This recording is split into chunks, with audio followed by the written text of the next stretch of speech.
Olá, muito boa tarde, amigos, clientes aí da casa, bem-vindos a mais uma mentoria aqui com a gente. Hoje focalize com a parceria especial da Quantitas, gestora aí listada na XP, disponível para vocês fazerem os seus investimentos. E está aqui com a gente nosso grande amigo Rogério Braga, para nos ajudar a ler um pouquinho hoje cenário, nos passar sua visão de mercado, próximo ano, o que está vindo pela frente, como encarar esse mercado, né, Braga? Boa tarde. É isso aí, boa tarde, Júlio. Obrigado aí pelo convite. É um prazer estar aqui para a gente conversar hoje e tentar entender aí o que vem pela frente. Isso aí, a gente tem eleições, tem Covid, mercados bem voláteis, né? Vamos tentar desmistificar tudo isso e ver como uma grande gestora está se posicionando no meio desse caos todo aí, né?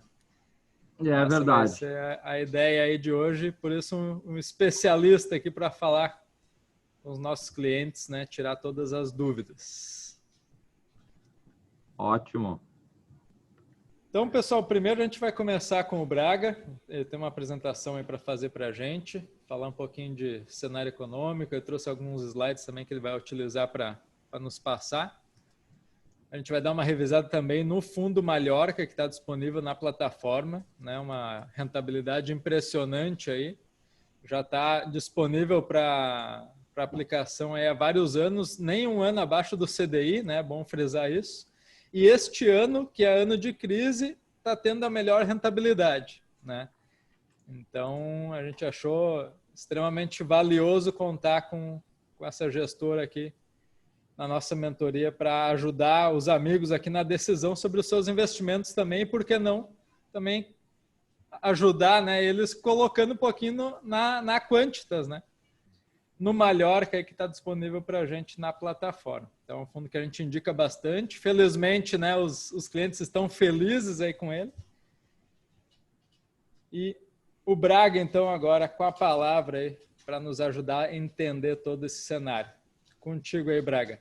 Até Ótimo. Lembrando os amigos aqui, se quiserem fazer alguma intervenção durante, se acharem importante, fiquem à vontade. E também no final a gente tem um espacinho para perguntas, tá, pessoal? Ótimo. Pessoal, eu vou tentar passar um pouquinho aí sobre cenário, tá? A parte, uma apresentação até que é montada pelo nosso time econômico.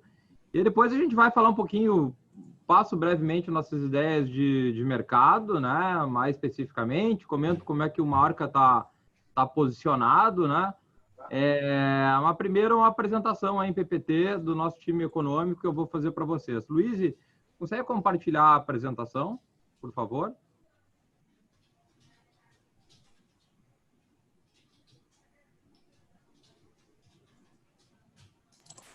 Vocês conseguem enxergar a tela? Sim, tudo certinho. Combinado. Só ir me dando os comandos, Braga, que eu consigo ir passando os slides por aqui. Perfeito. Vamos lá, então. Pode passar para a próxima. Pode ir passando, Luiz.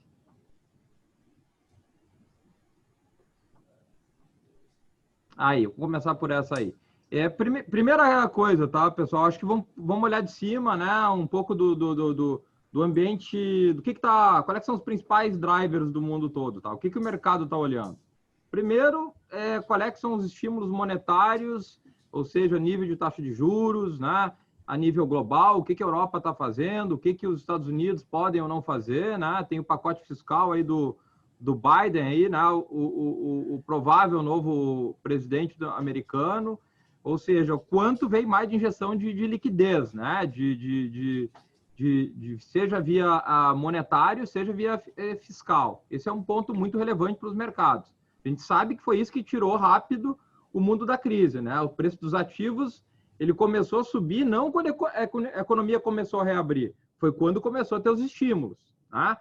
Não foi quando o vírus começou a retroceder, foi nos estímulos. Então, isso é driver muito importante.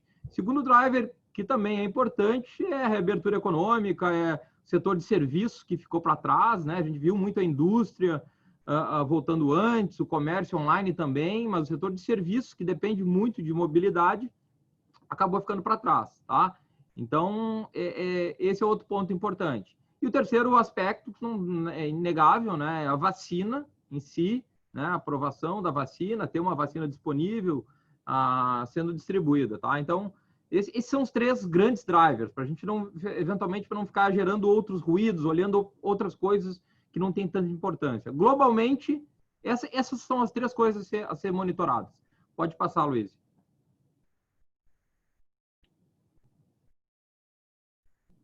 Pode passar mais uma, por favor.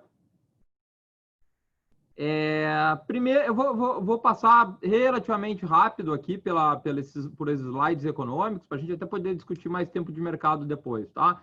Mas o primeiro dado que é impressionante é o tamanho do estímulo fiscal, quanto o governo americano gastou em 2020. Esse aqui é o dado do déficit fiscal, né, americano, né, o resultado fiscal, né? Vocês podem ver que foram 3 trilhões de dólares, né? Nesse ano de 2020, isso só é comparável em percentual do PIB ao que aconteceu lá depois, em 45, né, na Segunda Guerra, né, entre 1940 e 45, e tem mais previsto aí, eventualmente, vamos pensar, pode ser até 1,8 tri, que é o tamanho do pacote que os democratas querem, mas a gente no gráfico aqui colocou 1 tri, tá? De dólares adicional como provável. Esse gráfico é basicamente para mostrar o tamanho do gasto americano e o tamanho do estímulo que teve e que provavelmente vai ter adicional. Pode passar, Luiz?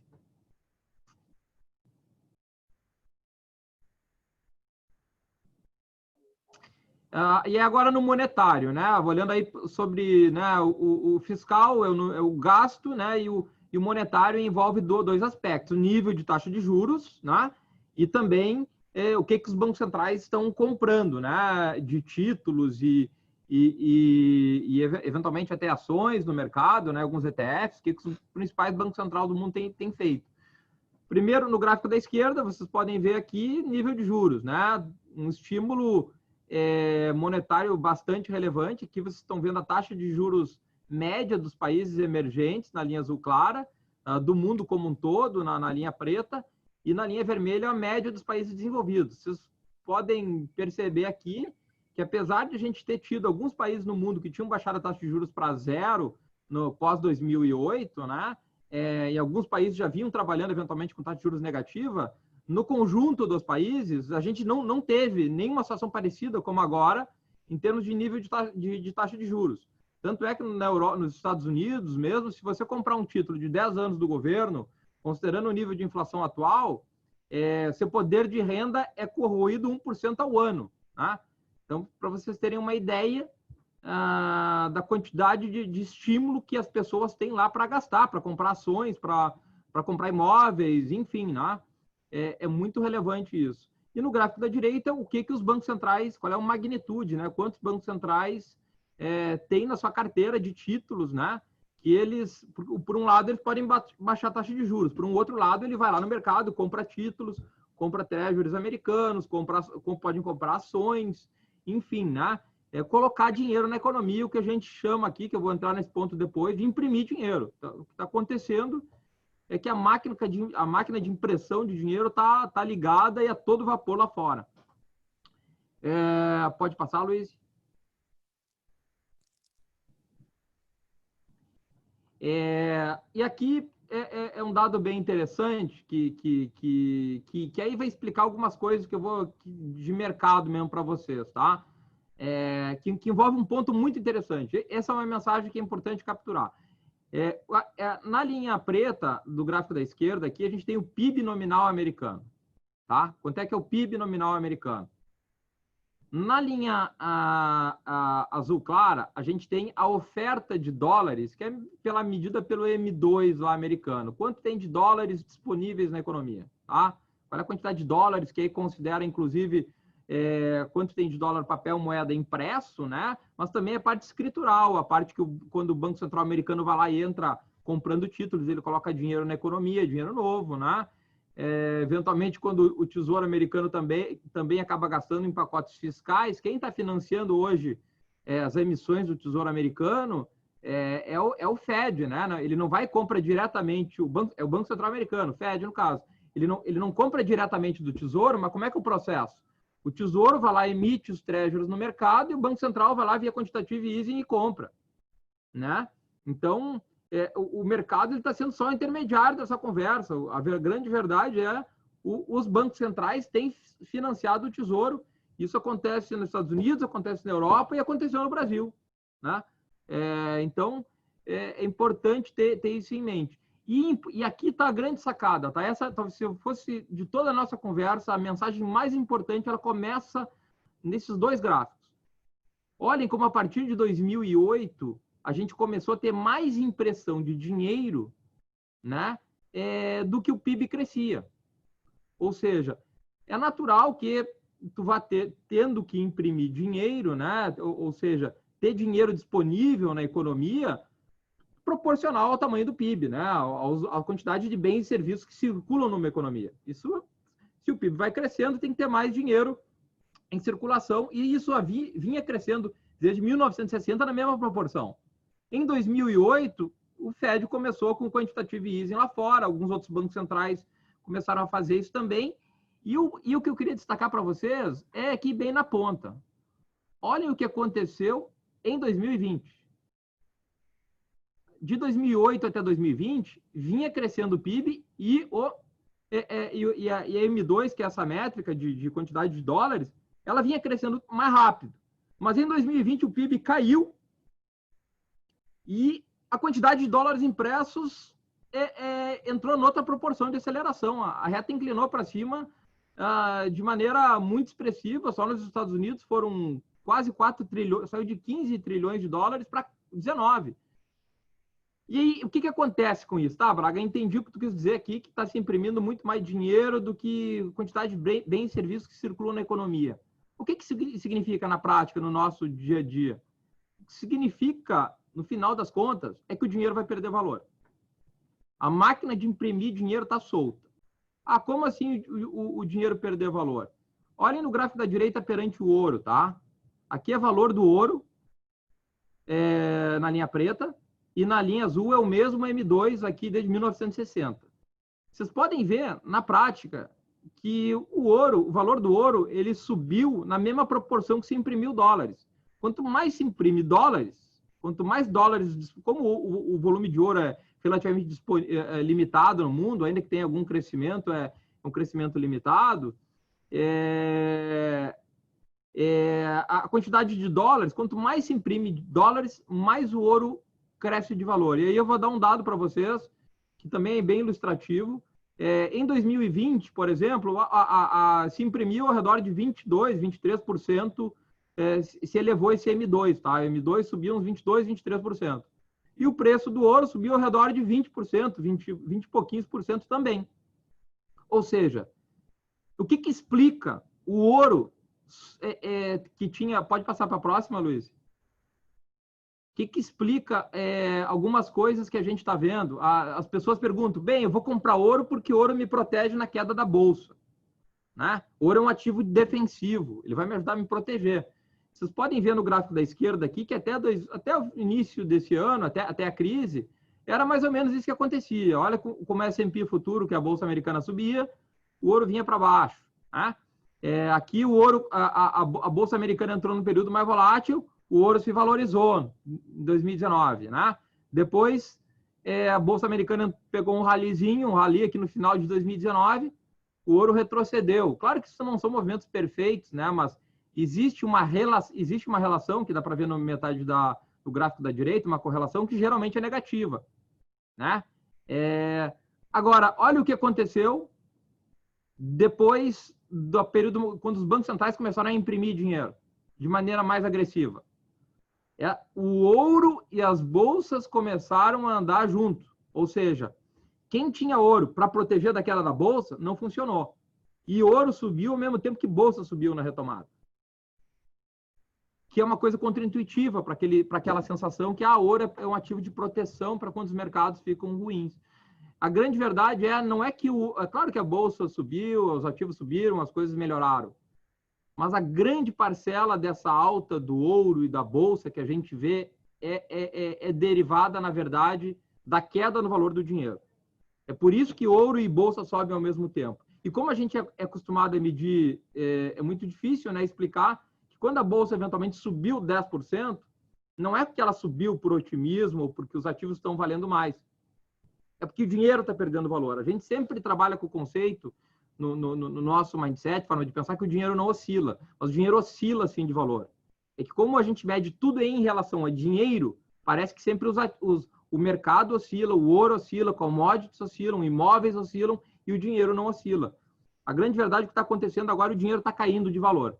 E aí faz com que várias coisas possam subir ao mesmo tempo. Ouro sobe, bolsa sobe, imóveis, eu tenho certeza que vocês estão observando já, que diferente da crise de 2008, os imóveis estão indo para cima. Né? Então, o dinheiro está perdendo valor e isso é muito importante para entender boa parte dos movimentos de mercado. Pode passar, Luiz. Aqui vou falar um pouquinho de reabertura econômica. Pode passar, vamos passar mais rápido por esses gráficos, porque, né, de economia eu acho que até eventualmente são temas um pouco mais chatos, assim. Aqui eu queria destacar só um índice de atividade do Goldman Sachs, tá? Ele é um índice que ele é divulgado antes que o PIB, geralmente. Queria destacar que foi muito mais aguda que em 2008 essa crise, porém ela recuperou muito mais rápido. Talvez vocês não conseguem visualizar, mas dá para ver que aqui é muito mais um V do que um U, né? Lá em 2008 foi um U e aqui é muito mais um V e a gente teve uma retomada, né? Alguns bens e serviços que tinham ficado para trás, as pessoas deixando de consumir por um tempo, passaram a consumir até mais do que consomem normalmente. Mas na ponta aqui a gente vê uma moderação que é natural para um nível padrão, tá? Então, essa é a mensagem desse slide. Pode passar, Luiz? E aqui uma outra mensagem também, aqui é o índice de surpresa, tá? O índice do Citi. Uma surpresa. Qual é que é o valor do dado, se ele surpreendeu em relação ao esperado ou não? Porque para o mercado, vocês sabem, né? Não é importante se o dado é bom ou se o dado é ruim. O importante é que se veio acima ou abaixo do esperado. É isso que importa, né? Se veio um dado ruim, mas ele é acima do esperado, ele é um dado para mercado bom, tá? E aqui a gente vê que é só essa surpresa, tá? A gente vê que inicialmente na crise a gente teve surpresas negativas, né?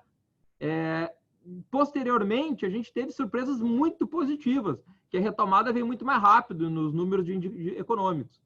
Agora a gente está vendo que as surpresas estão ficando um pouco menores, porque o mercado já entendeu que está vindo uma retomada, mas ainda assim a gente está vendo surpresas marginal, um pouco ainda positivas nos dados, ainda que um pouco não tão positivas como há 2, 3 meses atrás.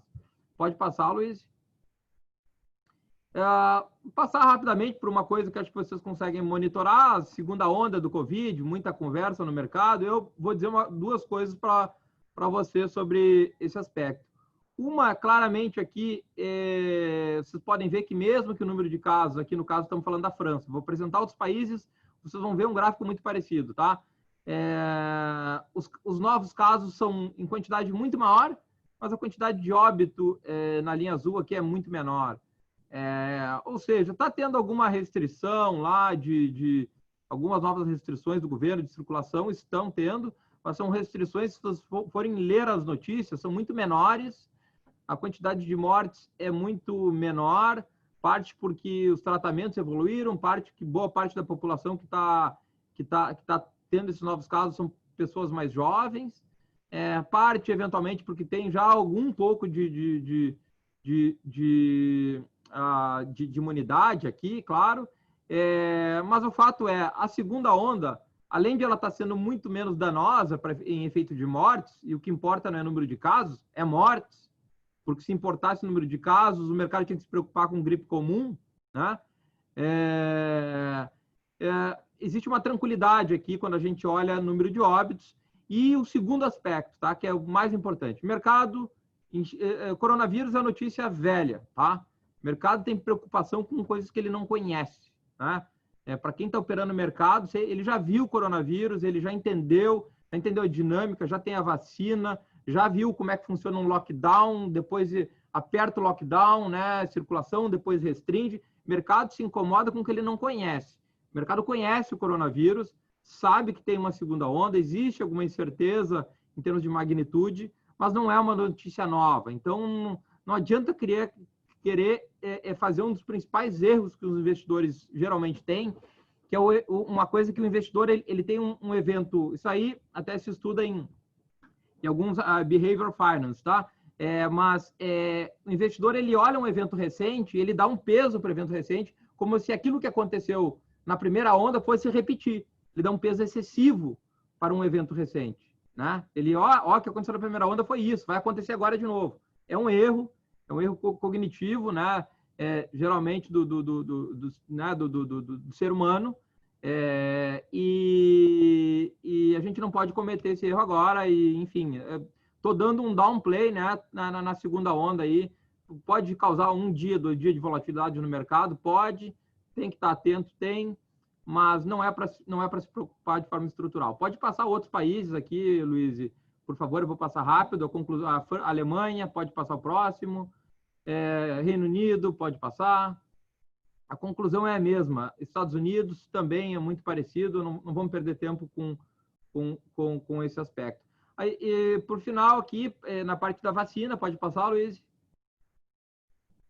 O que eu queria dizer para vocês da vacina é o seguinte, olha a quantidade de fabricantes possíveis e dessa vacina nunca houve, né, uma pesquisa tão acelerada, tão difundida, tanto dinheiro investindo numa vacina e todos esses pontinhos aqui de fabricantes e países que vocês estão vendo onde a vacina está sendo desenvolvida são vacinas que já estão na fase 3, né? Ou seja, é uma questão de tempo, né? É uma questão de tempo, de eficácia, mas o mercado sabe que poucos meses à frente a gente vai ter uma vacina. Pode passar, Luiz. E aí, nesse aspecto, eu queria dizer, pode passar para o próximo. Aí, aqui tem uma ideia de probabilidade, né? É um instituto privado americano, né? Muito reconhecido, né? Em estimativa de probabilidade, que ele tenta aqui inferir probabilisticamente, com base em uma quantidade gigante de dados, informações, quando que a vacina deve estar disponível para pelo menos 25 milhões de pessoas nos Estados Unidos. É essa métrica que ele usa. E dá para ver que tem ao redor aqui perto de 50% de probabilidade existe que se tem a vacina até março de 2021 e um pouquinho aqui e semelhante também a probabilidade que tem entre abril e setembro de 2021, tá? Sei que tem muita notícia de vacina em si, mas essa aqui é a conta para vacina distribuída, tá? Pode passar, Luiz. Eleições americanas, bem, a eleição tá definida, né?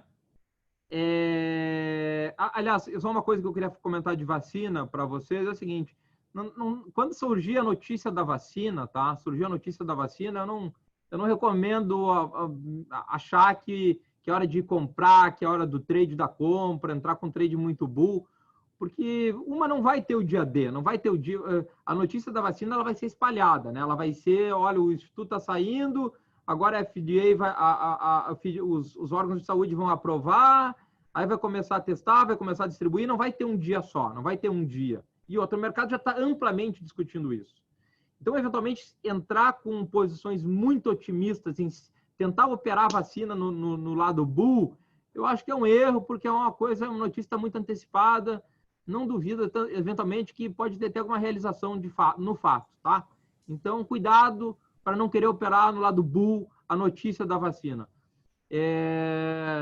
Aqui, só agora indo para as eleições americanas, Biden, né, ganhou, né? Vou tentar me antecipar a isso. Está faltando só concluir ali, mas... Eu também diria. Não vou colocar uma coisa que é certa na dúvida aqui para vocês. Então, o que se espera? Mais tributação das empresas, uma elevação de tributação, não necessariamente na mesma carga tributária que existia antes do Trump derrubar, mas vem mais tributação.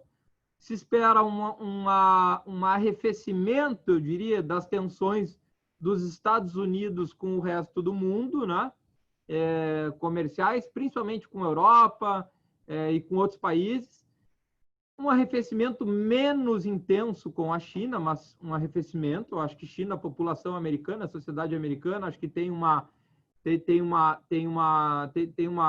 rejeição, vamos tratar assim, a questão de China e comércio, de emprego americano, mas eu acho que vai ficar menos tenso que isso existia na relação Trump. Mas eu acho que o principal aspecto para o lado global é que reduz a incerteza em cima de tarifas aí no comércio global, tá? A gente sabe que efetivamente muitos empresários, muitas empresas, elas precisam de certeza para fazer investimentos, elas precisam de planejamento. Como é que você vai planejar investimento numa nova fábrica, num novo país? Se você não sabe qual é que vai ser a taxa de importação ou de exportação no mês seguinte. Então, incerteza atrapalha muito o investimento. Isso até está acontecendo um pouco no Brasil com a reforma tributária. A gente fala de reforma tributária. Vocês imaginam a quantidade de investimentos que os empresários no Brasil deixam de fazer porque não sabem como é que vai ser a reforma tributária. Então, eu acho que, globalmente falando, eu acho que essa incerteza que a gente tinha em cima de guerra comercial cai, e isso é bom para crescimento global, tá? Em termos de infraestrutura, certamente os democratas vão tentar puxar um pacote mais significativo. Tá em disputa aí a eleição no Senado, né? Tá finalizando. Provavelmente aí ou os republicanos ficam à frente, ou fica 50-50, né? E aí a vice-presidente aqui tem voto de Minerva nas votações que ficarem divididas. Mas os democratas devem vir com algum pacote de infraestrutura.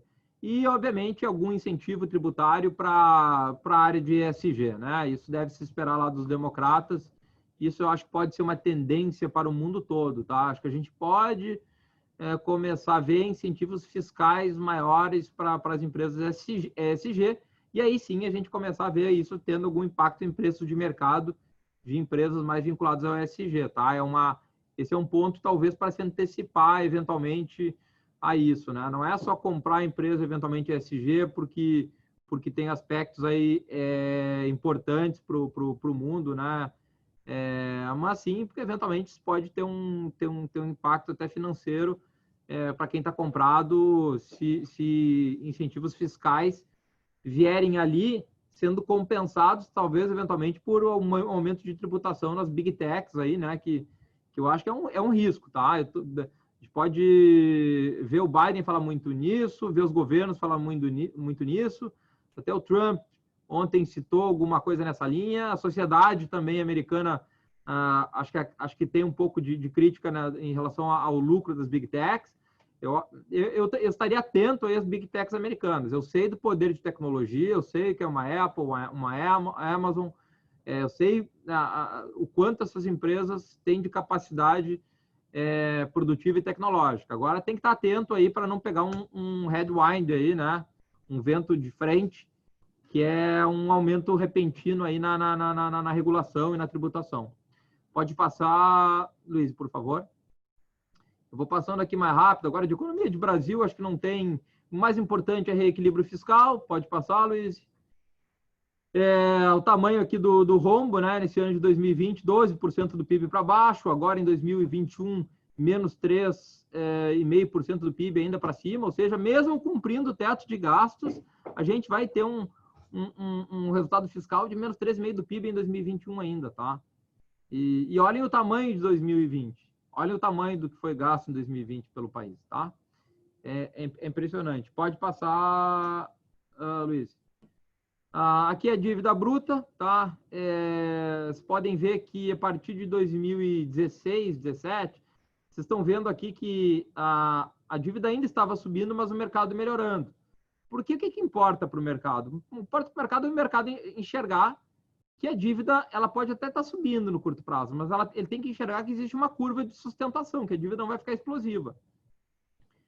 E vocês podem ver o tamanho da magnitude aqui, a dívida do Brasil explodiu em 2020, mas ainda assim o mercado ele tolera esse aumento de nível, desde que no gráfico da direita a gente veja que com o teto de gastos esse aumento ele se estabiliza em algum momento do tempo e eventualmente pode vir a gradualmente reverter, mas o grande aspecto aqui não é tanto a magnitude da dívida, que é relevante, sim, principalmente se você tem um juro mais alto, né? Porque o que corrige a dívida é o juro, mas sim a trajetória, tá? Então, sem teto de gastos, fica explosivo, e aí o mercado começa a acreditar que só vai ter um jeito de matar a dívida, que é via inflação, né? Como é que mata a dívida via inflação? É simples. Sabe a NTNF do Tesouro longa lá de 10 anos, que o governo paga, vai lá, 9%, 8% ao ano? Se tiver inflação de 30% ao ano no país, quem tem esse título basicamente perdeu todo o poder de compra em 2, 3 anos aí, com uma inflação explosiva. E o governo, que devia tanto em termos nominais, agora como a inflação explodiu, essa dívida é corroída pela inflação. É assim que se liquida uma dívida interna via inflação, tá? E é esse o receio que tem que se ter de alguma maneira. Por isso que eu hoje, para Tesouro Direto, já entrando aqui, recomendo muito mais NTNBs do que LTNs e NTNFs longas, tá? Pode passar, Luiz. Aqui câmbio, tá? Só o dólar, né? A gente tem bastante falado do dólar. Aqui no gráfico da direita é uma média de alguns modelos nossos. A gente tem 10 modelos aqui que tentam estimar qual é o valor justo para o câmbio, tá? Não é um modelo que você vai usar no trade, né? No posicionamento necessariamente, mas tende a dar uma ideia de valor justo. E a gente vê que o dólar está acima do valor justo. O valor justo é dado por essa linha azul aqui, que estaria ao redor um pouquinho abaixo de 5 agora, tá? O dólar está perto de 5 e cedeu bem, né? Ou seja, a gente acha que o dólar tem espaço para ceder mais. E abrindo esses modelos, tá? Tem um modelo de diferencial de juros, tem um modelo de moedas de países da América Latina, um modelo baseado em commodities e a taxa de câmbio. A gente vê que o único modelo que consegue explicar um pouco melhor a desvalorização do real é o modelo de diferencial de juros, porque a gente está com um nível de juros muito baixo e tal. Mas como o Guedes tem falado, isso não é errado, tá? O nível de juros no Brasil. A gente tem que estimular, sim. A gente tem que fazer as pessoas, dado o hiato do produto que a gente tem, tentar gastar, tentar consumir. E o câmbio vai ficar um pouco mais desvalorizado do que o normal, ainda que eu acho que daqui... eu espero uma queda do real aí. Aliás, uma alta do real, uma desvalorização do dólar, ou seja, o dólar vindo para baixo aí, principalmente passando as eleições americanas, tá? Pode passar. Aqui cenário também, acho que isso aqui né, cai 4% do PIB esse ano, sobe 4,2% ano que vem. Sobe 4,2% ano que vem. Vocês estão otimistas para o ano que vem, né? Não é isso, tá? Isso é simplesmente uma alta de 4,2%, é simplesmente uma reversão da queda de 2020, né? Então, não tem nada de espetacular na alta em 2021, tá? Então, simplesmente você estava produzindo 100, você cai para 96, você volta para 100. Você não está produzindo mais do que estava produzindo em 2019, no caso, tá? Então, e até porque a base de cálculo se torna menor, né, Braga? Então, o percentual é maior. E o percentual é maior, é aquela coisa, né? Não se animem com o PIB mais alto, projeção de PIB para 2021, tá? Pode passar. Esse gráfico aqui mostra um pouco a taxa de desemprego, mas pode passar, acho que não é relevante para a nossa discussão aqui. Aqui é um detalhe importante, tá? Esse aqui a gente fala muito em inflação, taxa de, né? O Banco Central derrubou muito o juro. Aqui na linha azul é o PIB potencial do Brasil, né? Isso aqui são estimativas estatísticas. E aqui qual é o nível de PIB do Brasil, né? Então a gente vê que o PIB potencial estimado do Brasil é 7 trilhões de reais, né? E aqui a gente vê que o PIB efetivo tem sido 7.289 esse ano. Então, a gente tem uma diferença de capacidade produtiva em termos de mão de obra e capital do que pode se produzir no país, que não dá para a gente pensar que os números de inflação que a gente tem visto agora, mais altos, que é natural, que tem o repasse do câmbio, né? Tem um pouco da parte de alimentos, que está pressionando para cima, até a retomada da economia tem um pouco de recomposição de estoques, as pessoas estão gastando aquilo que pouparam durante a crise. Não dá para imaginar que com talvez o desemprego que a gente vai ter em 2021 e com a cadeia produtiva se normalizando, a gente vai ter um processo inflacionário. IPCA mais alto não é processo inflacionário. Processo inflacionário é quando a demanda é muito maior que a capacidade de oferta no médio prazo. Isso é processo inflacionário. IPCA mais alto pode vir de repasse cambial, pode vir de um desbalanceamento de curto prazo de oferta e demanda, um choque de alimentos. Isso é IPCA mais alto. E o processo inflacionário é outra coisa. É uma economia tão aquecida que o governo tem que elevar a taxa de juros para reduzir a demanda, tá? Porque o país não consegue produzir a quantidade de bens e serviços. A gente não está nessa situação no Brasil, não, definitivamente. Pode passar. Aqui os núcleos de inflação é outra maneira de mostrar isso, as medidas centrais de inflação. Olhem só, para quem tem, a inflação está voltando, né? Pode olhar os núcleos de inflação. A gente teve, durante 2020, a gente vinha com a inflação alta até 2016, a inflação cedeu abruptamente depois que o Williams assumiu o Banco Central, enfim, e trabalhou aí num patamar de inflação mensal ao redor de 0,30, né? E durante a crise ela despencou. O que a gente teve até agora foi basicamente uma recomposição de preços para o nível de inflação que a gente tinha antes. E até é esperado uma elevação um pouco acima disso por um período curto de tempo aqui, porque tem que repassar um pouco de câmbio, tem um pouco de devolução de nível da base mais baixa, que nós estávamos falando de PIB, também isso acontece com a inflação, a mesma coisa. Então é esperado até uma elevação um pouco maior. E aqui, olhando a inflação do ano, olhem o detalhe.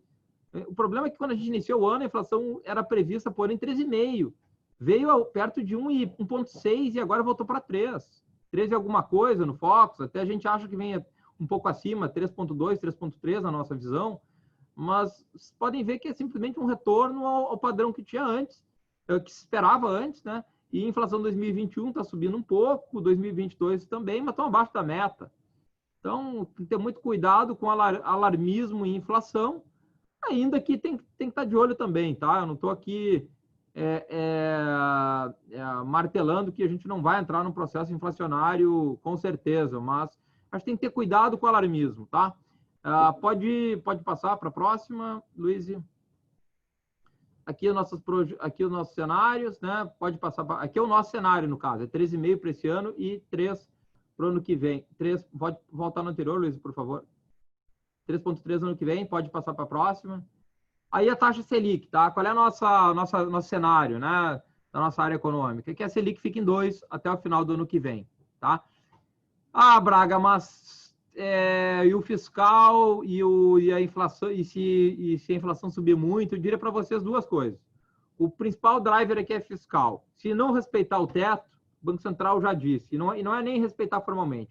Não respeitou o teto, o Banco Central vai tirar aquela intenção que ele coloca na ata, né, na ata do Banco Central, de que ele vai segurar o juro baixo por muito tempo, ele já vai tirar aquilo. Então, se não respeitar o fiscal, o Banco Central deve subir juros relativamente rápido, mas a gente acha que este governo respeita o fiscal, tá? Ele vai flertar, talvez vai ter alguma discussão, mas no final das contas a regra vai ser cumprida, tá? Com bastante discussão, mas vai ser cumprido. Acho que as eleições municipais aí obviamente estão atrasando essa discussão, mas vai ser cumprido. Mas é um risco. Tá? E aqui, quando tu comenta sobre IPCA na faixa de 3,3 para o próximo ano e Selic em 2, a gente vê claramente a perda de poder de compra, né? Exatamente. E aí que o investidor tem que começar a rebolar um pouco mais, procurar alternativas. Exatamente. Para ele não ficar nessa de CDI, né? Perfeito. Nem se fala em poupança, né? E esse 2, né, Júlio, a gente tem que tirar mais pelo menos 15% do IR, né? Além disso. Então já caímos para 1,70 aí no bolso do investidor, contra inflação de 13,5 até, inclusive, que é o nosso número para esse ano, né? Então, claro que no longo prazo a gente espera que a Selic volte para um patamar um pouco mais normal, mas no curto prazo é isso. E claro que tem, além do risco fiscal, tem risco sim, né, de eventualmente por alguma, né, aspectos aí de demanda e oferta e o dispêndio, né, fiscal do Corona Voucher, né, no Brasil, que é o auxílio emergencial, ter inflado muita poupança das pessoas em geral, porque gastaram menos e pouparam muito. Isso em média, tá? Não é todo mundo, né? Mas em média as pessoas físicas saíram desta crise com mais liquidez, com mais dinheiro, tá? Elas gastaram menos do que tiveram, isso em média. Ah, mas eu conheço fulano que perdeu emprego, está sem dinheiro. Claro que vão ter casos e casos, mas a gente sempre tem que olhar economia no agregado, né? E no agregado as pessoas têm mais dinheiro. Se eventualmente houver um aquecimento mais rápido, mais acelerado da economia no que vem, pode ser sim que venha um pouco de inflação e o Banco Central tem que subir juros em algum momento. Mesmo com desemprego, se o desemprego vier a reduzir mais rápido, o Banco Central vai cumprir a meta de inflação, né? Então, tem risco desse cenário do processo inflacionário acontecer um pouco antes, e esse risco está aumentando, né?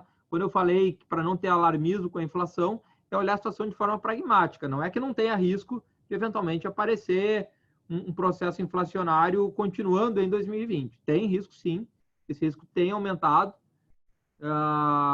e por isso esse cenário aqui de 2% até 2021 tem reduzido de probabilidade, tá? Tem aumentado as chances de, eventualmente, a gente ter uma elevação em algum momento em 2021, tá? Pessoal, de cenário é isso. Eu pensei em falar um pouquinho de mercado brevemente, se bem que eu já pincelei aqui algumas coisas de mercado para vocês. Mas a minha ideia é falar brevemente aqui de mercado, algumas conclusões finais e talvez depois entrar mais 5 minutinhos numa arca aí.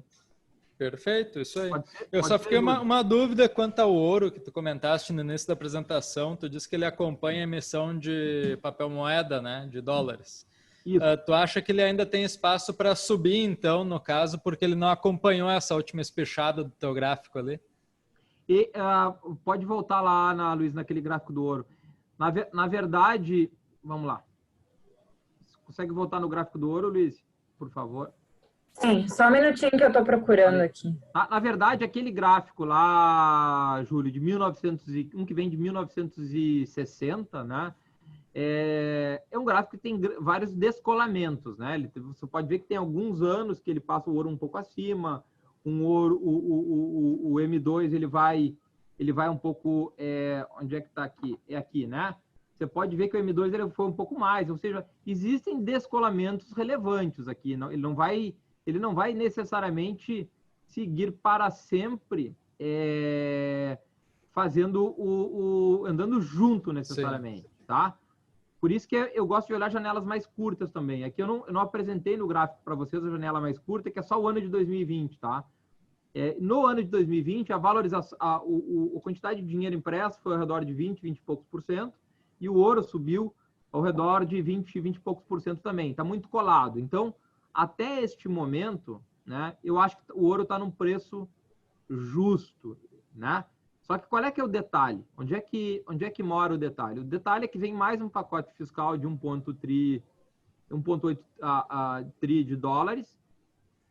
E eu acho que, além disso, o mercado tem que ter medo, né? O mercado em algum momento vai acordar para aquilo que até o Ray Dalio aí tem falado, né? Que, olha, o próprio Stuberger aí, o gestor que eu respeito muito, tem falado, em algum momento vai ter uma disrupção. Então, eu particularmente acho que o ouro deveria, mesmo que esteja acompanhando a emissão de dólares esse ano, que é ao redor de 20 e poucos por cento, o ouro tem subido 20 e poucos por cento e o M2 tem subido 20 e poucos por cento, eu particularmente acho que o ouro deveria correr na frente, porque a gente sabe que os governos aprenderam que qualquer problema hoje se resolve com impressão de dinheiro. Então, se o mercado já visualizou isso, de que em algum momento alguém vai pensar o seguinte, vem cá, por que se vai se imprimir dinheiro ad infinitum para qualquer crise? Em algum momento não é problema eu ter caixa, eu ter dinheiro, né? Daqui um pouco não pode ter uma desvalorização maior do dinheiro perante ativos. Eu vou dar um exemplo para vocês, tá? de coisas que aconteceram. Eventualmente, quem tinha dinheiro corrigido por inflação, né, desde 2010, no mundo todo, viu que, mesmo com o seu dinheiro corrigido por inflação, não consegue comprar aquele mesmo terreno que tinha antes, o apartamento subiu de preço, né? Os ativos reais, desde 2000, a inflação como a gente conhece, a inflação clássica, que é aquela que olha para celular, para preço de carro, para alimento, né? Ela não tem subido muito, né? Porque cada vez mais a gente consegue produzir bens e serviços com mais tecnologia, né? Cada vez mais barato, né? Agora, um terreno, você não consegue produzir 2 terrenos. Você não consegue produzir facilmente mais ouro. Você não consegue produzir facilmente uma empresa nova, né? E aí eu já entro no aspecto de que boas empresas são também bons ativos reais. Sim. Você não consegue produzir... Agora, celular, carro, você consegue produzir cada vez mais e mais barato. Tanto é que, se a gente voltar 50 anos atrás, para comprar 1 hectare de terra, né? Aliás, para comprar, você conseguia com 50 carros, tá?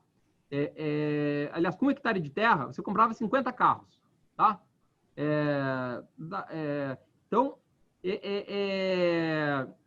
era a relação hoje, para se você comprar, desculpe, só voltando ao meu raciocínio, para você comprar com um carro, você comprava 50 hectares de terra. Hoje, você tem que dar 1 carro por hectare. E eu acho que daqui a 30, 40 anos, você vai ter que dar 50 carros para comprar 1 hectare de terra. Tá? Os bens de consumo, eles estão perdendo valor perante ativos reais, porque está se imprimindo muito mais dinheiro. E esse dinheiro, na verdade, as pessoas acharem que ter seu dinheiro corrigido por inflação simplesmente vai proteger elas da valorização dos terrenos, das terras, dos imóveis, é uma ilusão. É uma ilusão. Tá? Então, porque, na verdade... Seria uma ideia, então, melhor apostar em ativos finitos do que comprar papéis. Exato. E até nessa linha, Júlio, acho que tem empresas, né? Existem empresas que são... Uma empresa sólida é um ativo finito. Sim. Né? Tem empresas que tem a principal posição nossa no maior, que é SLC Agrícola, para vocês terem uma ideia, né? SLC Agrícola, que tem aí autoperformado a bolsa, ela tem quase 5% do fundo, tem nos ajudado aí muito, né? Tem 280 mil hectares de terra proprietária lá dentro. Você pode, Braga, você tem SLC porque você gosta do agro, né? Não tem nada que ver com eu gostar. Até acho que o agro vai bem aí com o preço de alimentos, com o dólar mais alto, commodities lá em cima, até acho que sim. Mas não é esse o principal motivo. Tem SLC Agrícola, é uma forma indireta de comprar 280 mil hectares de terra por um preço que eu acho que é abaixo do que vale, inclusive hoje, né? Sim. Acho que tende a valorizar muito mais nos próximos anos. Esse é um call secular nosso. E não só a SLC, como a gente tem outras empresas que também elas são ativos reais, né? Podem ser considerados ativos reais, né? Vinculadas a commodities, a gente tem Eletrobras na carteira, a gente tem JBS na carteira. Ou seja, todas as empresas que têm uma boa capacidade de geração de caixa, que não tenham múltiplos muito elevados, que dependam de crescimento necessariamente, é o que a gente tem hoje na nossa posição aí do Maiorca, tá? Então, é um pouco isso, saber diferenciar inflação de bens e serviços da inflação de ativos reais, tá? Isso é fundamental para frente, para o investidor não achar que tá indo bem simplesmente porque bate a inflação. E aí você falou bem, né, Júlio? O CDI ainda nem bater a inflação bate. Nem isso, né? Então... Nem bater a inflação bate. Vocês viram o preço dos terrenos aí subirem aí nos últimos 3 ou 4 meses. Isso foi no mundo todo, tá? Então, não é só uma questão de home office, tá? É uma questão justamente essa ideia das pessoas com grana mais pesada pensando, se eu manter caixa, eu vou perder dinheiro. Então, eu tenho que colocar em alguma coisa, né? Exatamente. E olha, e esse gráfico da direita aqui, mas nunca foi assim, nunca foi... Olhem, a gente tem um gráfico de 1960. Olhem a proporção desse negócio que está acontecendo. Olha a proporção do que está acontecendo. Mas por que os governos fazem isso? Os governos querem se reeleger, os governos são liderados por políticos. Os governos são liderados por políticos. Eles não estão necessariamente preocupados que a população em geral, que não tem ativos reais, ela está perdendo poder de compra em relação aos ativos reais ao longo do tempo. Ela está ali conseguindo consumir, comprar o mesmo celular, trocar de carro, eventualmente fazer aquela viagem, só que ela não consegue, ela tá morando em imóveis cada vez menores, ela tem mais dificuldade de comprar eventualmente um ativo real, né? Os ativos reais estão ficando mais distantes do poder aquisitivo das pessoas. Isso vem acontecendo e eu acho que agora vai acelerar.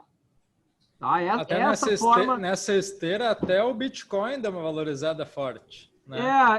Até o Bitcoin não valorizou. Eu não tenho uma opinião sobre Bitcoin, Júlio, mas Bitcoin nessa esteira valorizou, né? Tá? E voltando, eu não sei, aí falando de mercado, tá? Só um pouco desse governo, a gente tem, nesse governo, tá? Eu diria assim, duas coisas para vocês. O governo reverte muito a média, tá?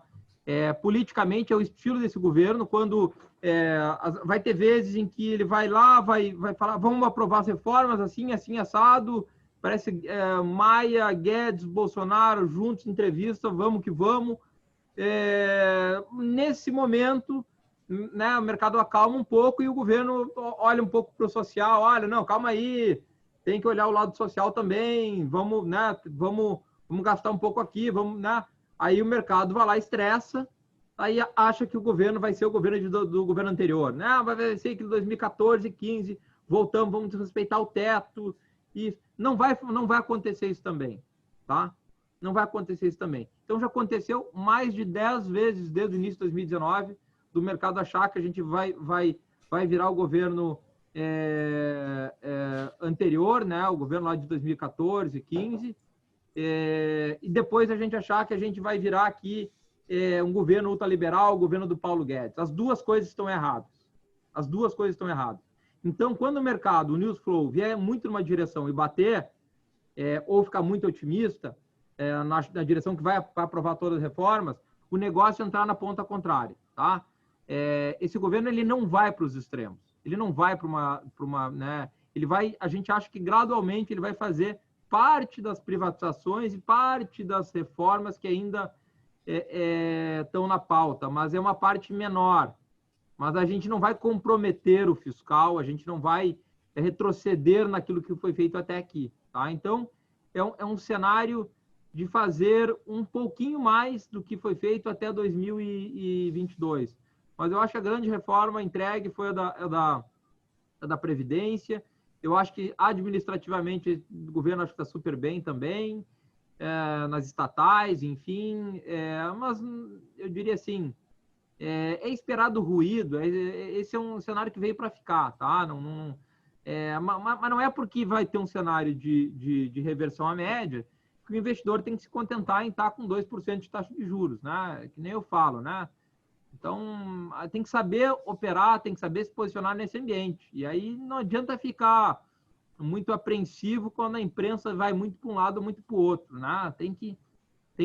E nessa linha é operar no contrarian trade, tá? Tem casos que não é para operar contrarian. Eu acho que esse governo é para operar contra o que ele tá dizendo, no sentido de quando ele falar que não vai fazer nada e vai, digamos, desromper o fiscal, vai ter o ruído, você vai e compra a bolsa. Quando vier um news flow muito positivo, você vende bolsa. Isso não é uma regra que funciona sempre. Para esse governo funciona. Tá? Mas, importante dizer, eu estruturalmente, eu estaria comprado em qualquer caso, porque o juro é baixo, eu acho que empresas são também, como ouro, como terra, são reserva de valor, empresas boas, tá? As empresas que estão fora de moda aí, né? Não as com múltiplos altos aí que estão na moda, enfim, não é isso. Eu acho que ações nesse momento, no mundo como está, no Brasil como está, a gente não precisa estar comprando crescimento. Eu sei que investidor às vezes quer dobrar o valor da ação em 2, 3 meses. Eu acho que não é o caso. A gente está satisfeito aí que se conseguir um retorno real, vai lá de 8, 10% acima de inflação ao longo dos próximos anos, a gente está satisfeito. A gente não precisa triplicar o valor da parte acionária tentando ou comprar muitas histórias de crescimento expressivo, tá? E aí que a gente chama aí o que a gente chama aí das empresas, a gente enxerga a nossa carteira de empresa aqui, até uma brincadeira, como as bonds, né? São bonds que a gente tem em carteira, títulos com alguma volatilidade. Eu acho que eu cobri bastante coisa, né? Eu não sei aí, eu sei que o nosso tempo está um pouco apertado, né? Uma verdadeira aula, eu diria. Acho que eu vou compartilhar aqui a lâmina do Fundo Mallorca, e daí tu pode comentar sobre o fundo, os resultados que a gente vem tendo aí. Perfeito. O Mallorca, né, pessoal, é um fundo que está na grade da XP desde 2018. Recentemente aí ele entrou aí, ficou disponível também na internet, né? O que eu queria destacar aqui no Mallorca para vocês, tá? Duas coisas, tá? Primeira coisa, é um fundo que já tem 57 meses, tá? Ou seja, e fundo de investimento tem um grande ponto para o investidor que tem que estar atento sempre, é o seguinte: tem fundo que abre, aí o fundo vai mal, o fundo fecha, a história, né? O fundo abre, está indo super bem, aí ele passa 6 meses, passa 1 ano, 2 anos, fecha o fundo, aí os gestores vão lá, abrem outro fundo, né? Para esquecer aquela história antiga, né? Então, a primeira coisa que eu diria é deem valor para os fundos que têm histórico mais longo, né?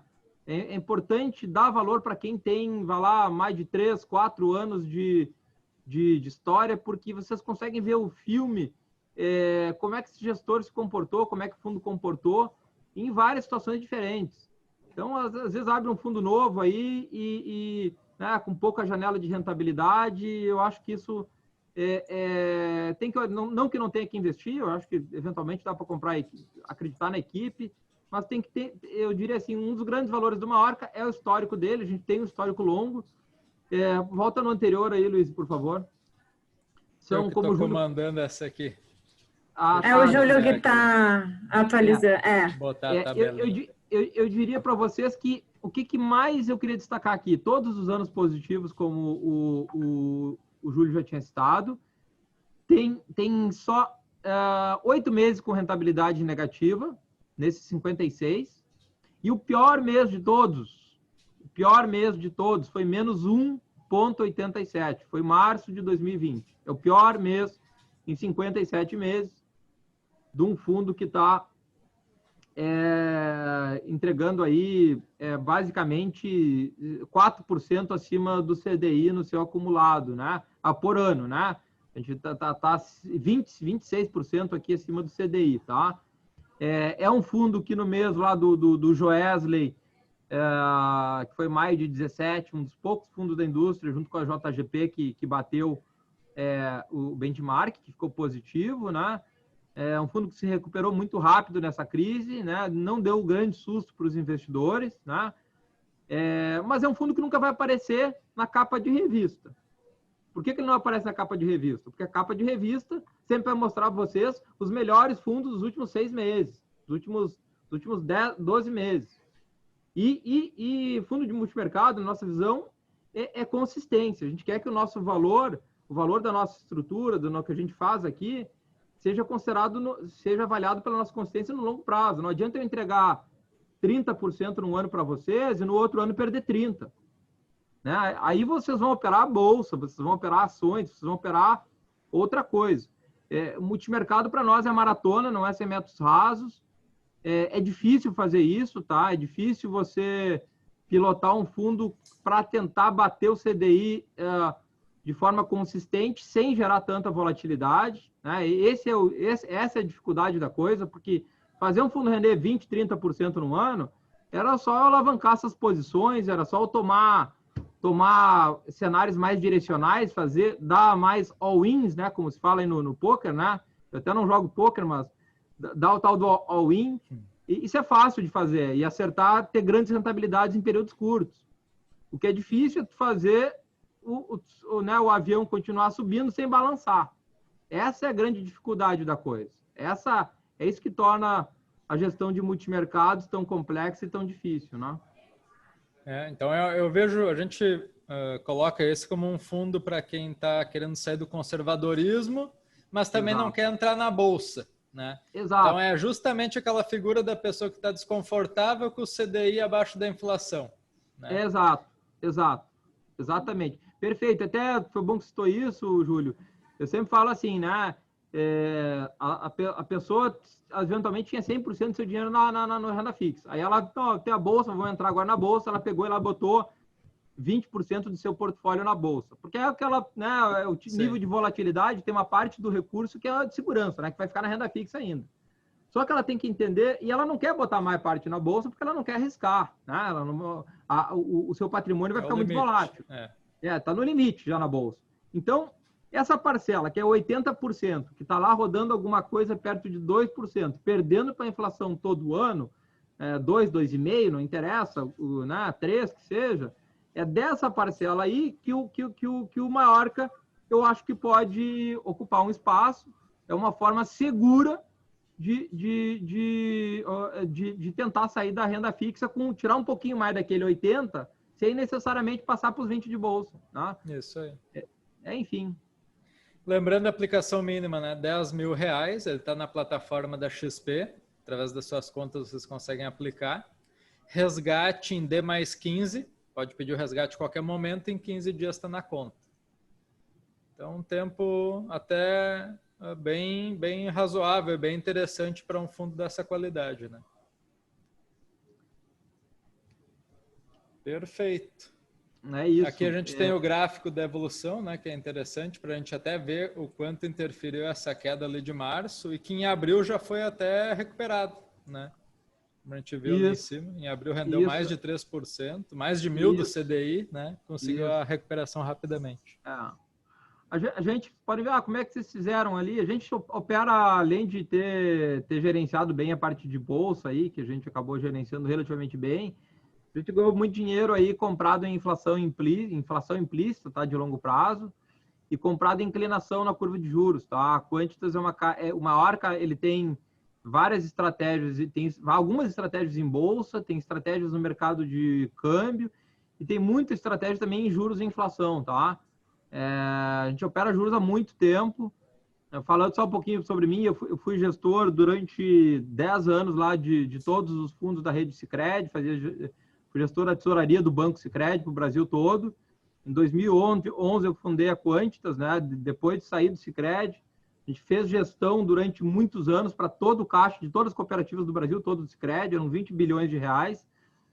E depois que, obviamente, os fundos do Sicredi passaram a ser geridos por eles, a gente continuou fazendo a gestão dos fundos Quantitas e tal, mas o que eu queria passar para vocês é que o time aqui tem uma expertise muito grande no mercado de juros, o tal do DI futuro, né, da Bolsa, né? Vocês já devem ter ouvido falar do DI futuro. A Quantitas é um dos maiores players de DI futuro do Brasil. Tá? Perfeito. Inclusive, o gancho aí no DI Futuro, na próxima sexta-feira a gente vai ter aqui uma aula sobre mercado futuros aqui na mentoria, turma. Então, preparem-se também para isso. Aprender a operar DI, boi gordo, soja, milho, ativos que não sejam índice dólar, que o pessoal está mais acostumado, né? Então, a gente vai ensinar também na próxima sexta-feira, estão todos convidados. Bom, Braga, achei excepcional aí, excelente a apresentação, uma aula aí de gestão de ativos, do que esperar pela frente, o que está acontecendo, eleições, Covid, ouro, dólar, inflação, Selic, a gente passou por todos os mercados. Se alguém tiver alguma pergunta aqui, pessoal, é a hora também agora, então aproveitem aí, querem falar na câmera, querem digitar ali no chat, fiquem à vontade, o Braga está aí para nos ajudar mais alguns minutos a tirar essas dúvidas de vocês também, tá? Então, coloquem ali as dúvidas para a gente ajudá-los aí nelas. Deixa eu interromper aqui a minha tela. Vamos ver se o Charles já parabenizando. Muito bem. Braga, eu fiquei com uma dúvida também, vou deixar o pessoal aí, enquanto eles pensam. Tu comentou que o ouro hoje em dia não serve mais para proteção de posição em ações, né? Tem andado muito correlacionado com a S&P, com a nossa bolsa. dólar, se tiver comprado, normalmente a bolsa cai, o dólar sobe, mas tu disse que o alvo do dólar é na faixa de R$ 5 pelo modelo de vocês. Eu acho Também que o não dólar seria o para baixo. ativo. Para, então, proteger minha carteira de ações, eu atualmente estou usando mini índice, né? Estão vendo contratos e tal. Teria algum outro instrumento que tu utiliza aí no fundo? O que tu indica? Olha, a gente utiliza um instrumento que é um pouco menos acessível aí para a pessoa física como um todo, que o Maiorca hoje, o hedge dele é a compra de inflação implícita. A dificuldade que existe para o investidor pessoa física de operar inflação implícita, que é uma operação, além de ser um pouco mais técnica em termos de cálculos e tal, para montar ela direitinho, né? A quantidade de contratos, ela é uma operação que tem que fazer um long short, na verdade, né? De DI futuro contra DAP futuro. Então, é uma operação mais complexa, mas é como o Maiorca está protegido, tá? A gente está comprado em inflação implícita do ano de 2024 até o ano de 2030. Ou seja, se o fiscal explodir, essa inflação que hoje está ao redor de 4, ela vai para 6, 7, 8, tá? Então, é a forma como a gente está preferindo se proteger. Uma outra forma de se proteger, que eu particularmente não uso muito, que é comprar algumas puts aí, né? Mas eu acho que a melhor forma, Júlio, é vender o índice, né? Pequeno, sim, dar uma reduzida, como você está fazendo, é a maneira mais simples. Que eu comprar put, né? O que acontece? Para comprar put e ficar lá protegendo de maneira consistente, tem que olhar qual é a volatilidade implícita que está se pagando, né? São operações que você mais tem que cuidar... complexas, né? São complexos. Você ficar comprando put toda hora para proteger a carteira, custa dinheiro. Porque a volatilidade que você paga numa put, geralmente é acima da volatilidade esperada, em média. Geralmente tu quer fazer a put quando a volta alta, aí paga mais quando a volta alta. É que nesse, pensar assim, comprar put é que nem comprar seguro. Pessoas, se comprar seguro desse dinheiro, não existia seguradora. Tá? E comprar então, seguro depois que bateu o carro, aí já era o preço. Vocês vão ver quem é que está vendendo as puts, geralmente, para pessoa física? São tesourarias. Né? Quem é que vende put? Né? Já viram que pessoa física não vende put em geral, né? Quem vende put é tesouraria, que obviamente está entrando aqui como uma seguradora. Mas, é importante dizer, eu acho que eventualmente, quando o investidor identificar que tem uma situação de risco, que ele acredite que o mercado ainda não precificou, que a volatilidade, como o Júlio falou, ainda não está alta, né? Você tem que se antecipar. Não adianta quando o mercado se preocupou, a vol implícita foi lá para cima e você sai comprando put. Agora, se você conseguiu antever um movimento, olha, eu acho que o ano que vem, em abril, vai ter um problema, por isso, por aquilo. Você consegue comprar put com uma volatilidade ainda baixa e para segurar por esses 2, 3, 4 meses, não é uma política que vai ficar sempre na sua carteira, eu acho que aí funciona bem, né? Eu acho que aí é algo que dá para fazer com custos, com uma relação risco-retorno adequado. Perfeito. É algo que a gente tem ensinado também o pessoal aqui como uma alternativa. Ainda tem poucos ativos que têm uma boa liquidez em puts, né? Mas está sendo possível em muitos casos aí. Alguma pergunta, turma?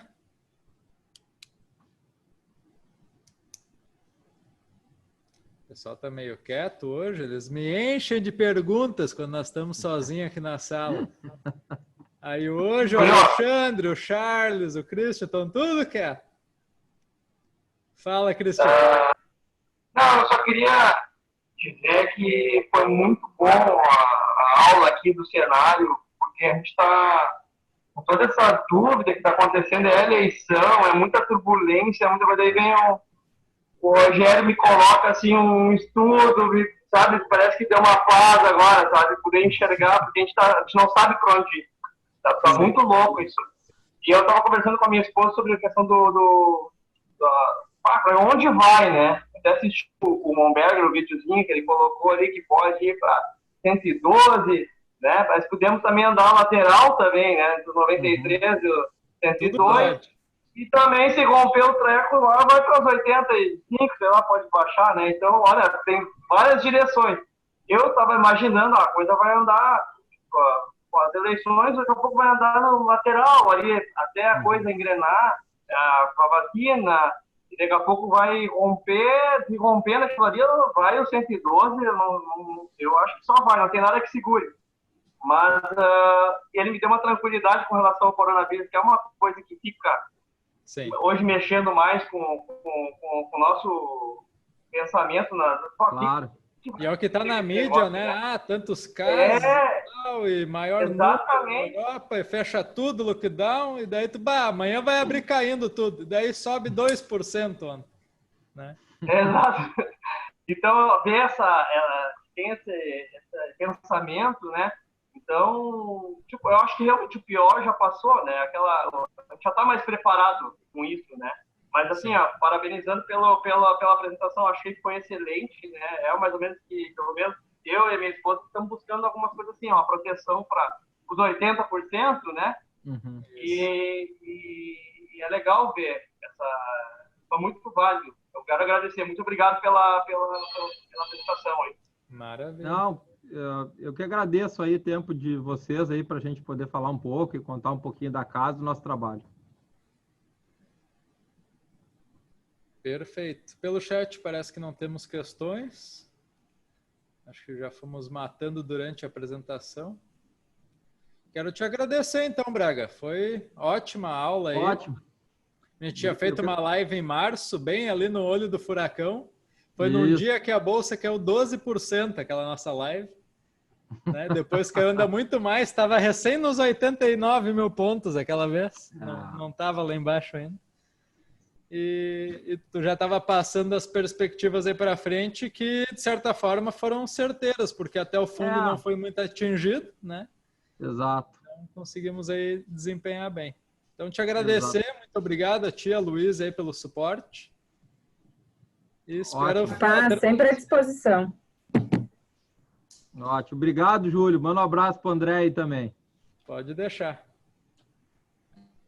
Valeu. Pessoal, eu vou seguir aqui com vocês para a gente dar uma olhada nos mercados, que eu sei que vocês também querem dar uma visualizada no Ibov. Eu já vi que teve gente ali, enquanto o Rogério falava de algumas ações, aí a SLC, JBS, Elet, já foi anotando que queria ver o gráfico depois para um possível posicionamento. Então, deixa eu compartilhar com vocês aqui a minha tela. Dar uma espiada no Ibovespa.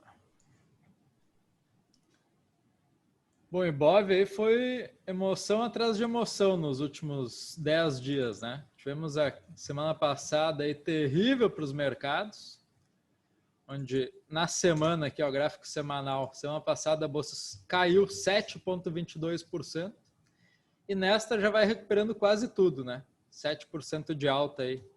Na semana vigente, foram 3 dias de alta muito forte, né, o que a gente chama aí dos 3 soldados brancos, né, essa combinação de candles, que é uma formação de reversão, né, uma formação gráfica muito importante, e que segurou exatamente no suporte, lá que a gente vinha acompanhando de perto em 93 mil pontos, né, um fundo triplo já formado nessa região, e isso acaba deixando esta região muito mais forte agora, né? Na medida que se testar ela, é esperado que segure por ali de novo. E também o lado contrário. Se perder aquela região dos 93, aí é cenário de queda mesmo pela frente. E uma queda muito mais forte, até como o Christian comentou, que poderia vir lá na casa dos 83 mil pontos. Então, ficar muito de olho, especialmente nos 93 mil como suporte. É uma região que segurou firme aí por 3 vezes e que se for perdido, então levaria a um deterioramento aí dos preços. E para cima, pessoal, a gente tem uma região aqui no topo anterior, né? 102 mil. Então, está próxima desse ponto aí, a 2% de atingir essa região, que se rompida, né, levaria lá para casa dos 105, 106 mil. Foi o topo de julho ali, né, no topo máximo aí dessa recuperação. Então a gente está no meio de 2 extremos aqui, né? 102 para romper e voar 93 para perder e despencar, né? A gente está preso dentro desses dois cenários aí. E no meio disso a gente tem, então, de 93 a 102, a gente tem 9%, né, de volatilidade, que é o que despencou e o que está subindo. Então a gente está operando no meio disso, né? Então a gente pode ver dias bem voláteis ainda, porque é um cenário que, se não for rompido para cima ou para baixo, vai continuar lateral, entre 93 e 102. Só que essa lateralidade ela é uma lateralidade bastante volátil, né? Porque tem 9% de uma ponta a outra. Então, ficar esperto dentro desses cenários aí. O dólar vem caindo nos últimos 3 dias, né? Aqui seguiu aquela regra de bolsa sobe, dólar cai, né? Não é uma regra que tem seguido sempre, mas nessa semana funcionou. E o dólar tem suporte aqui nos 5,37 agora. Então, poderia cair mais 3 centavos. Né? Já está se aproximando bastante desse suporte, assim como o Ibov está se aproximando do 102. Então, talvez os dois testem as suas regiões, né? É algo que a gente tem que ficar esperto aí para frente. Falando um pouquinho de ouro, a gente tem o ouro hoje perdendo a LTA, né? Perdendo o suporte. Então, você sabe que quando o ativo perde uma linha de tendência de alta, né, a gente não tem mais aquele cenário de clara tendência definida, né, para prosseguir pela frente. Então, o que eu vejo aqui do ouro? Eu vejo que é bem possível nesses próximos dias um teste aqui em 335, né, está se aproximando velozmente aqui dessa faixa. E se perder isso, vem aqui embaixo em 323, né? E até olhando pelo que o Braga comentou, talvez se viesse aqui embaixo em 323 fosse um bom ponto de entrada, né? Lembra aí que ele comentou dos ativos reais, né? A gente procurar ativos limitados, o ouro é um ativo limitado, que pode se beneficiar bastante de uma possível e provável inflação aí que venha pela frente. Então, eu provavelmente, se o ouro vier nessa região, eu já vou até colocar um alarme aqui para mim, para tentar algum posicionamento no ouro. Tá? Então, fiquem ligados aí nessa faixa dos 325, 323 no OZ1. Sobre as ações aqui, também anotei, né? Temos que aproveitar o homem aí, né? SLC é uma posição no setor agrícola, né? Que o Braga comentou que a Quantitas tem. Eu tenho aqui na minha posição, na minha carteira, eu carrego a agro, né? Mas a SLC também é ótima. As duas estão pau a pau ali, dividindo a liderança. E a SLC está hoje, inclusive, rompendo uma resistência. Não sei se vocês observaram aqui, ó. Essa resistência nos 26,90 sendo rompida. O volume está na média, né? Até seria interessante o volume um pouquinho maior.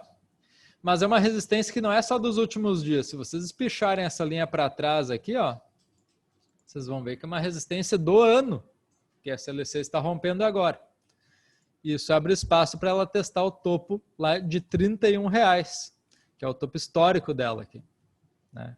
Então ela está caminhando para esse cenário, tá? E aí a gente fala de mais 13% de subida até lá. E eu, sinceramente, acho que é uma posição que tende até a andar mais do que isso para quem tiver mais calma, quiser carregar pelo ano que vem.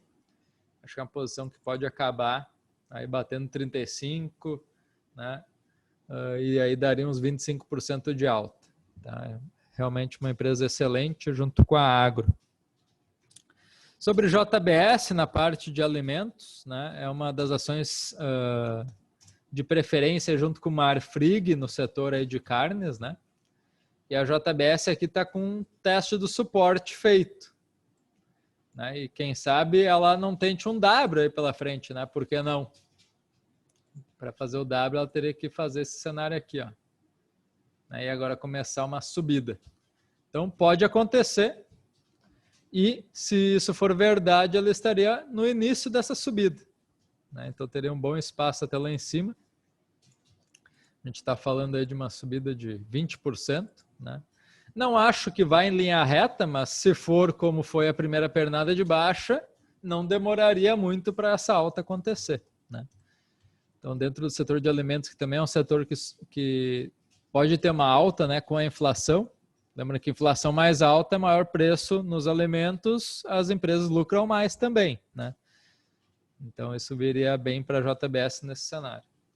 E a Eletrobras, né, na área de energia, também o Braga comentou que é uma das posições aí em destaque da Quantitas.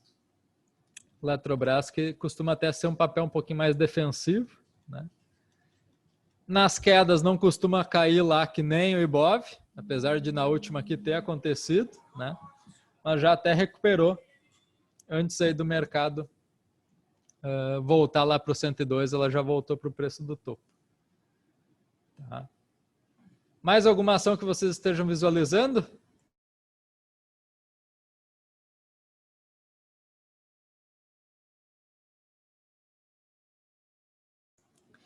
Então a gente tem aqui alguns ativos em vista aí para fazer alguma operação. Deixa eu ver se eu tenho aqui alguma pergunta pelo chat. Vocês podem pedir aqui também na câmera, pessoal. Fiquem à vontade aí. Vamos ver alguns ativos juntos. Temos mais uns minutinhos. Guti também comentou, né? Uma aula aí do Braga para 2021. Até para o final desse ano, né? Dá para a gente já usar o que ele comentou. Muito bem. Sim, Maier, vai ficar gravada essa mentoria, vai estar disponível lá no site em até 1 hora depois que a gente acabar, tá? Rapidinho. Agora se comenta da Via Varejo, possibilidade de ela estar acima de 18,90. Ela já está acima e para swing trade nesse momento eu vejo um stop meio caro, tá? Agora sim, então eu não compraria nesse momento. O último fundo dela está a 11% de distância e o topo aqui está a 6 de distância. Então o stop até seria um pouquinho maior do que o alvo. A não ser que tu coloque o stop na mínima de hoje, né? Que daí daria um stop de 3 para um alvo de 6. Aí ficaria, inclusive, exatamente 2-1 a relação risco-retorno. Tá? Então, visualizando um stop na mínima de hoje, daria para pensar em compra. Eu, nesse momento, não entraria no swing trade nela, né? Por ela já ter subido aqui do fundo já mais de 10%. Eu deixaria ela de lado um pouquinho nesse momento para um swing trade. Charles comenta algumas aqui. Está vendo retomadas de alta na Profarma. O setor de farmácias veio com resultados de balanços aí até um pouquinho melhor que o esperado, né? Então tivemos já algumas altas importantes aí nessa semana. A Profarma foi um deles, a Demil foi outra, né? Também ontem veio com uma boa subida aí. Fechou com quase 7% de alta, depois de estar subindo mais de 10% no intraday. Então é uma boa retomada. Especificamente Profarma tem uma resistência clara aqui, né? Em 5,40, que se for rompida, deve levar um cenário bem positivo, tá? Pela frente. Então fiquem de olho, coloquem um alarme aí para se romper esses 5,40 é compra na Profarma, né? Sobre a Leve, já está retomando alta, gráfico semanal aqui já está acima das médias, né? Já rompeu as médias. Gráfico diário só falta um leve rompimento aqui, eu diria. Seria um fechamento aqui acima dos 18,85, ela está muito perto de conseguir isso. E aí para tentar testar lá a faixa de R$20, até mais, né? Talvez chegar lá naquele topo de junho, na região dos 21. Então é algo que ainda pode ser alcançado. Ela tem gap para fechar aqui nos 20,25, por isso eu deixei essa linha aqui, ó, gap lá de junho. Ainda tem bastante espaço para subir e me parece que vai conseguir, tá? Depois desse fundo aqui que ela fez acima do anterior, né? Tinha feito fundo duplo já aqui na mesma região e o último já foi acima aqui. Então, a gente já tem até cenário de traçar LTA aqui por baixo, porque não também uma linha de retorno aqui por cima, né? E a gente começa a ver um canal de alta se desenhando. Então tá bacana aí a Leve também no gráfico. Mas precisaria subir o volume um pouquinho, né, Júlio? Um volume seria interessante, né, Cristiano? Romper esses 18,85 com volume seria o ideal. Eu estou achando que ela vai deixar esse rompimento para segunda-feira. E aí vamos ver o volume da segunda. Mas tem um espacinho bacana aí pela frente, 5, 6% até fechar o gap. Dá para explorar alguma coisa aí nela. Santos Brasil aqui, também uma pergunta do Charles. O Santos está tentando romper uma resistência, né? ela não formou ainda fundo ascendente, pelo contrário, o último fundo foi abaixo do anterior aqui, e está tentando aqui romper esse patamar. O volume já deu uma melhoradinha nos últimos 3 dias, que foram dias de alta, contra volumes fracos em todos os dias de queda dela aqui, né? Então esse é um bom indício de que ela quer retomar a alta. Gráfico semanal com uma formação de gap escondido essa semana, né? Que essa formação de já abre acima da semana passada e fecha também acima. Então, a gente tem um cenário bacana aí pelo semanal e só falta realmente esse rompimento pelo diário dos 4,40 para ela conseguir tentar alçar voos um pouquinho maiores aí. Mas acho que é uma para ficar no radar, sim. E a Simpar, vocês estavam comentando hoje lá no Direto do Pregão que eu vi, né? E tá realmente bacana demais. E aqui a gente tem até volume, né, Cristiano? Volume quase o dobro da média aqui. Num dia de forte rompimento, 6% de alta quase nela. Rompendo esse topo anterior aí dos 29,50. E rumando agora para o topo lá de setembro, em 34. Vejam que até lá a gente tem aí 11,5% para andar. Tá? Então, 11,5 de alvo, stop na mínima de hoje dando um stop de 6,5. O que eu faria aqui? Eu ficaria de olho para tentar uma compra por volta desse patamar aqui. Ó. Né? Então, nem que seja não comprar hoje e tentar na segunda-feira. Mas o que faria isso? Faria com que o meu stop ficasse, ó, comprando aqui, por exemplo, stop de 4,5 para um alvo de 14. Aí acho que o jogo fica mais bonito. Né?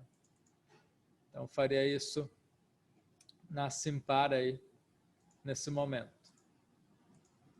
Esperaria um recuo. Então, tem ação para esperar recuo, tem ação para esperar rompimento. Né? Para os dois lados aí. E a Anima, o Charles também comenta que está muito bacana, a Anima está rompendo, né? Então essa é uma que daria para entrar agora, por exemplo. Olha o gráfico semanal aqui da Anima. Uma semana de 15% de alta, com volume acima da média. Né? Essa formação aqui também a gente pode ver como um rompimento de um longo retângulo que ela vinha operando. Né? Primeira vez que fecha acima dele. E aí é rumo aos 38, 39 reais, né? Olha, 22% de upside pela frente. A gente pode colocar um stop na mínima de hoje, stop de 6%. Então, alvo de 22 para stop de 6 é quase 4-1, né? Então, operação também bastante interessante. Essa é uma que daria para comprar agora, o stop está totalmente aceitável, 4-1 aí, tá bacana. Então, seria uma operação já para fazer. Então, tem operação para fazer, operação para esperar rompimento, operação para esperar recuo. Cláudio pergunta da Locamérica, se tem espaço para crescer mais. Tem sim, tem muito espaço, à medida que ela rompeu tudo que ela tinha de resistência, Cláudio. Né? Tu pode ver que não tem barreira pela frente. Pode colocar aí no teu gráfico um canal de alta, ó, e esperar que ela siga operando dentro dele. Tá? Então, nesse momento, até ela poderia fazer um recuo. Claro que poderia. Né? Mas se fizer, eu acho que os R$26 seria uma zona de segurança, até porque a média tem segurado ó, os últimos movimentos de queda mais bruscas dela. Ó, segurou na média, que segurou até na média de 9. Aqui, mais uma vez, que segurou na de 21. Então, se viesse uma queda até 26, acho que seria o máximo aí. Só que seria 7,5 de queda. Tem que ver se tu aguenta isso. Né? Se não aguenta, espera talvez algum recuo. Né? Eu diria que tem grande chance dela talvez testar a região dos 27, 27,50. Ela já vem subindo aí 4 dias seguidos. Né? Acho que deixa ela perder um pouquinho de gás e aí entra nela. Né? E seria uma aposta na continuidade da alta para longo prazo. A gente tem os relatórios da Eleven, né, também recomendando compra. É uma ação bem vista aí aos olhos do mercado e dos analistas.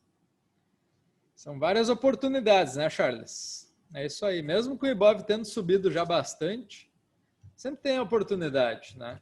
E falando em Ibov, está ameaçando fechar na máxima, recuperando, saindo do cenário negativo, caminhando aí também para o seu 4º dia de alta. Né? Talvez para a semana que vem já tentar abrir a semana testando o 102 e também testando nossos corações aí, né? Para ver se possível rompimento ou não.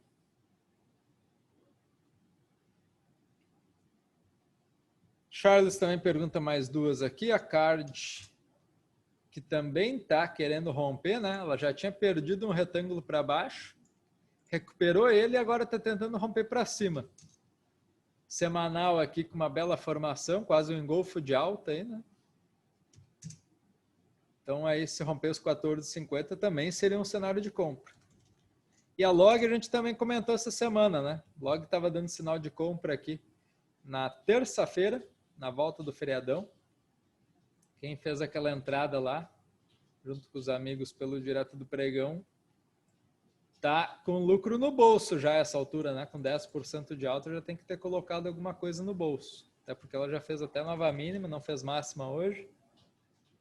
É uma ação que eu acho, sinceramente, que tende a bater em 40, tá? Tudo indica isso, só que provavelmente vai ter correção no meio do caminho. E essa correção poderia vir em R$ 35,00, seria uma queda de uns 6%, né? Então, se viesse em 35, eu diria que é um cenário interessante para entrar. Aquele antigo suporte aqui, né? A gente poderia usar agora como um provável ponto aqui para entrada. Bom esperar a correção nela também, né, Charles? Um ativo que já subiu um pouquinho demais, aqui se vier alguma correção dá sinal e oportunidade de entrada. Falando em testar corações, Charles, nossos corações estão bem mais tranquilos agora com o sorteio da Copa do Brasil, né? Meu Grêmio pegou o Cuiabá, clube fundado nos anos 2000, e o teu Inter pegou o América Mineiro. Então, estamos bem, Charles, no sorteio da Copa do Brasil. Tudo tranquilo.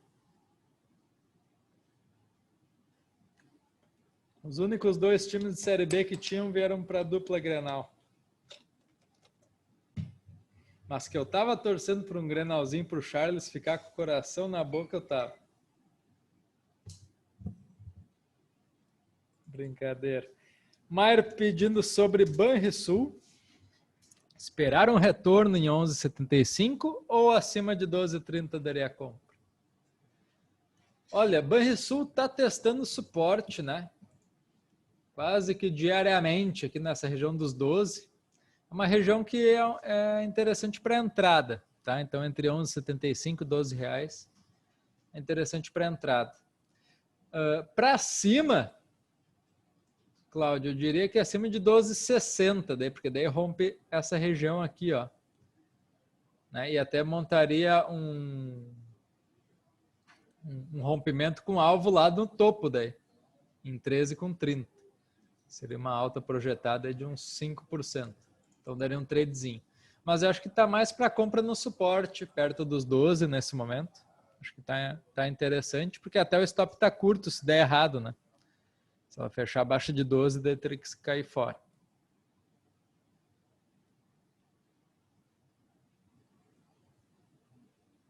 Qual que é teu time aí, Jorge? É o América mesmo? O Guaraci perguntou da Hipermarcas, para a gente dar uma olhada, né? Junto aqui com as altas dos últimos dias, né? Ela não foi diferente. Uma alta bem expressiva, né? 12% na semana, para testar a resistência em 31,30 aqui, ó, Guaraci. Então, tudo indica que ela vai vir nesse patamar. Talvez não tenha fôlego para ir hoje, porque já está subindo quase 4%. Mas eu acho que segundo isso é possível. E aí vai coincidir com o teste do Ibovespa em 102 mil, né?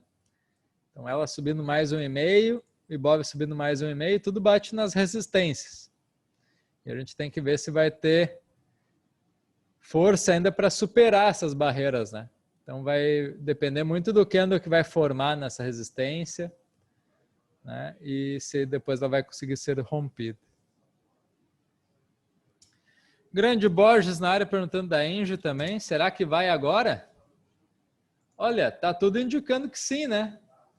Formou aqui um fundo duplo nessa região. Rompeu o topo anterior aqui, né? Conseguiu o rompimento. E agora tem alvo, talvez, numa pequena LTB que tem aqui assim, né? Passando na faixa dos R$42. Aliás, 44,30 aqui mais ou menos. Então ela tem espaço aí para desempenhar ainda pela frente, tá? Acho que pode acabar subindo mais um pouquinho. E aí a gente tem que ficar observando essa LTB mesmo, para ver se vai conseguir o rompimento. Eu acho que pode acabar batendo lá, talvez depois fazendo algum recuo, né? Imagina esse gráfico aqui mais alguns dias. Bate na resistência e a gente tem esse antigo suporte aqui, ó, que virou resistência aqui nesse ponto. Talvez possa ser para onde ela volte. E aqui, sim, senhores, seria um bom ponto de entrada, né? Para quem quiser botar ela na carteira. Então, seria um bom padrão aí para a gente ficar observando. Na casa dos 42, 42,20 aqui. Cláudio pedindo uma aqui ainda, a MEAL3, hoje subindo 7,8%, mas ainda está em tendência de baixa, tá, Cláudio? Essa é uma ação que eu não compraria. A gente vê aqui um canal de baixa ainda nela.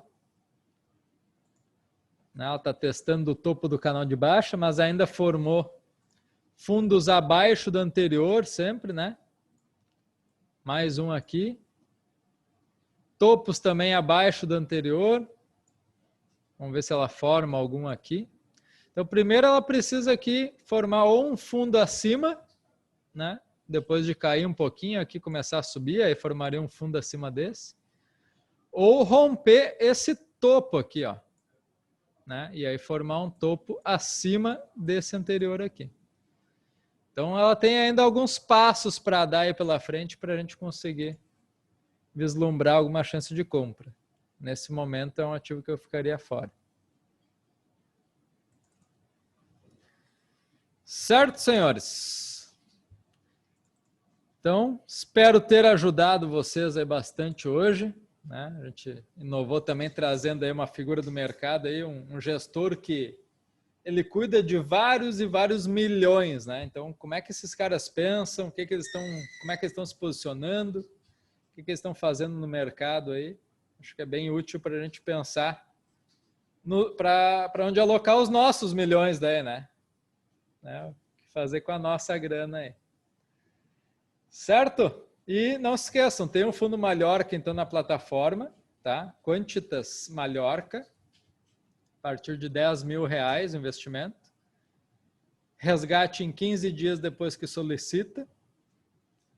Está disponível lá para vocês aplicarem. É um dos melhores fundos multimercados aí, se a gente for olhar a consistência dos últimos anos.